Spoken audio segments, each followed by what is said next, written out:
I am Trailblazer level 45, and I want to advise you on these big mistakes you can make that won't necessarily ruin your account but can dramatically hinder your progress going forward. Keep in mind there's no right or wrong way to play this game, just more optimal methods to use while playing it. And if you don't care about that at all, you can ignore this. First and foremost, it may seem obvious, but stamina refreshing. I don't necessarily mean using your fuel, but I mean in general. Pre-40, it is not a good idea to do it in the first place, but post 40, I would honestly recommend that if you want to progress faster or get a material, you should use your stellar jades over your fuel. And I'd say 1 refresh a day might not kill you. 2 is pushing it a little bit, and anything beyond, you're paying more than what you're getting. With that being said, if you do legitimately want to do this, I'd say the best way to use your stamina is going to be in the calcs, either the crimson one for trace mats here, because these are more valuable as you go forward, strictly because the amount of traces you want to pick up, especially the more advanced bonus abilities, they cost an extremely high amount of funds. And because not one of these is a one-size-fits-all, you kind of need them for every specific path at least. Post 40, 3 of these will drop per run, and that makes them a much better value pick for the 30 stamina you're spending on them. I'd say anything at all, if you legitimately want to progress your account, this is where you should be spending your stuff on, strictly because relics are not worth it. Not in the slightest. I would say if you really want to take a look at what should your priority be after 40, it is going to be pre-farming getting your traces up, making sure you're stocked up on credits and experience materials, both for your light cones and your characters themselves, and then advancing further in either simulated universe or getting a higher level, at least to a higher equilibrium point for the Echoes of War. Everything else isn't worthwhile because at 40, 1 gold relic drops per 40 stamina. It is absolutely not worth it, not in the slightest, for you to farm them out. Most individuals choose to focus on the simulated universe pre-40 just to get these. And yes, these main stats may be really good. Quantum damage bonus, ice damage bonus, this may be really good for a lot of you. But I would say that if you have a better piece that's maybe a 4-star but has much better substats, focus on that. Like, the benefit and gain you get out of these is not worthwhile enough to justify the cost associated with them.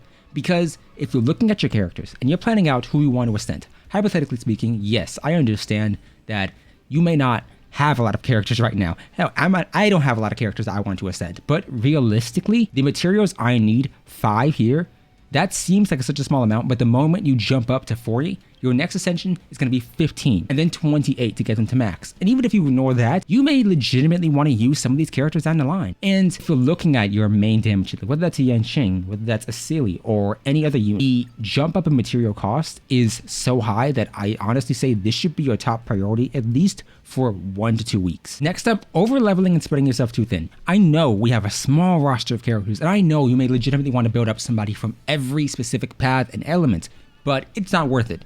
Yes, if you have 2 healers, buy Natasha, go ahead.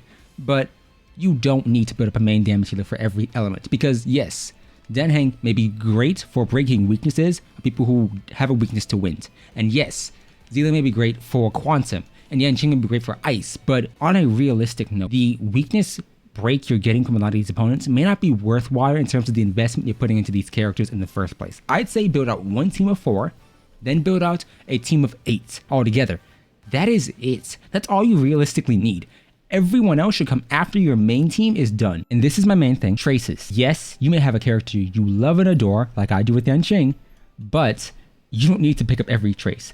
Specifically because a lot of your main damage dealers do not want to use their basic skills. This was pointless to level up, but for somebody like, hypothetically, Natasha, it may be better off because she is using her basic a lot if she's not healing. And you may want to pre-plan what you're going to need. This is strictly because, yes, the bonus abilities are great here, but these tracks of destiny are very limited, and you want to understand who's getting them first and foremost for your team. Who's benefiting the most from these? I'd say, for a vast majority of you, Natasha's cleanse and March 7th's cleanse is your top priority just because it helps your team out so much. Afterwards, spend them on whoever you like, but please look at the character kits first to understand what you're getting and which one's of value most to you. And next up, weekly content. Not this, I'm referring to the Echoes of War. This is because the drops for items does go up the more or the higher equilibrium level. Next up, doing weekly content early. And I'm not saying you shouldn't do it at all. I'm saying for the vast majority of you, do this on a Friday, on a Saturday, or a Sunday, because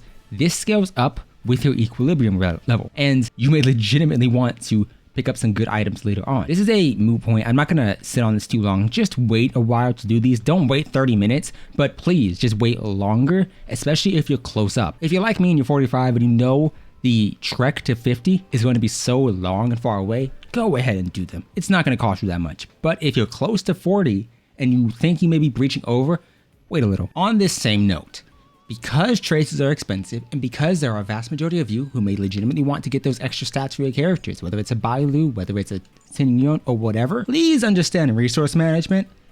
Yes, I know. It may seem like you have a bunch of these just sitting around, especially if you're synthesizing them, but for the vast majority of you, this is going to be the bottleneck. Now, you can farm this out, and you do get 180 stamina per day, if not more, but I'm accounting for the cap that a vast majority of you will probably let it cap out if you're not on it every day, and you do get a decent chunk.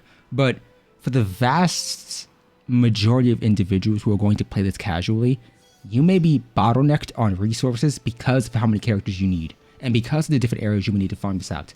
I could farm this for days and days and days. I don't need this many materials though, because I only have 200 characters I'm building up, Yanqing and Celia.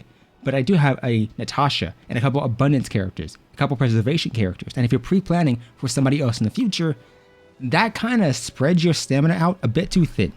So I'd say if you don't want to farm relics because you have a good 4-star set, farm these and farm a different calcs each day. Stamina refreshing. If you want to do it, use your Stellar Jades. And I know that may seem blasphemous. The first Stellar Jade, okay, I can understand it. The second one, okay, you maybe should have stopped. But if you're an individual who wants to progress fast and you know you're not pulling, for me, I'm skipping Jinyun. I'm skipping pretty much everybody into Silver Wolf, and then after that, who knows? So for me, I can feel comfortable doing it. But for the vast majority of you, if you legitimately want to make progress, that first refresh can be good enough. I'd say save your fuel.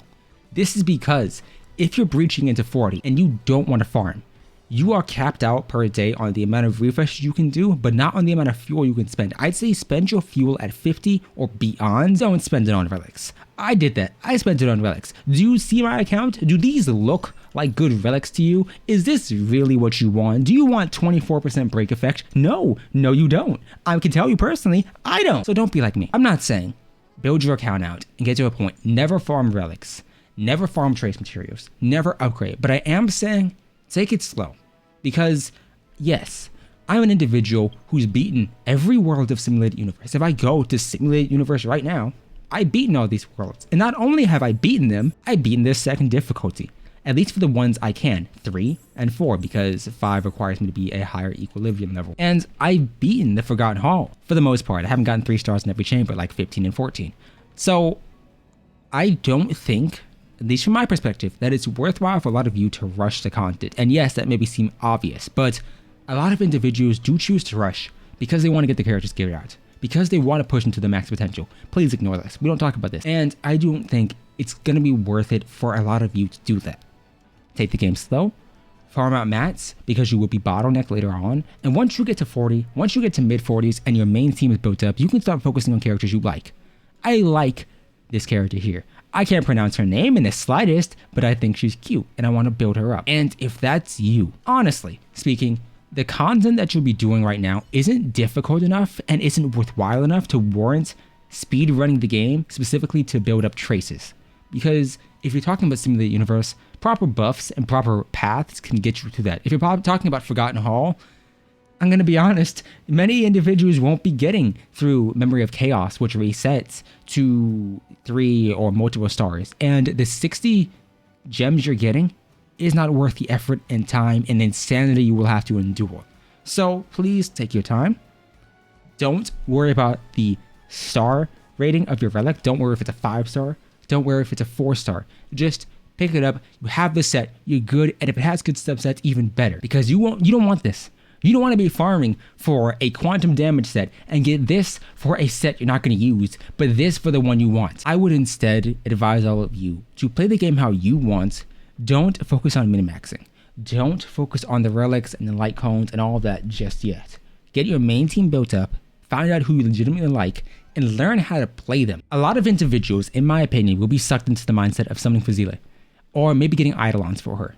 But if you don't like this character, don't pull her. Just don't. It's not worth it. Instead, wait, because What you have is a character who's good, but a character you don't enjoy. And if that's not something that sounds like something that you'd want, if you don't want a character for the meta value, ignore them. Because that would kill your enjoyment for the game. Because you don't know if the next banner character is somebody you could enjoy. That's just my opinion. Tell me your mistakes down below, and I will see you next time.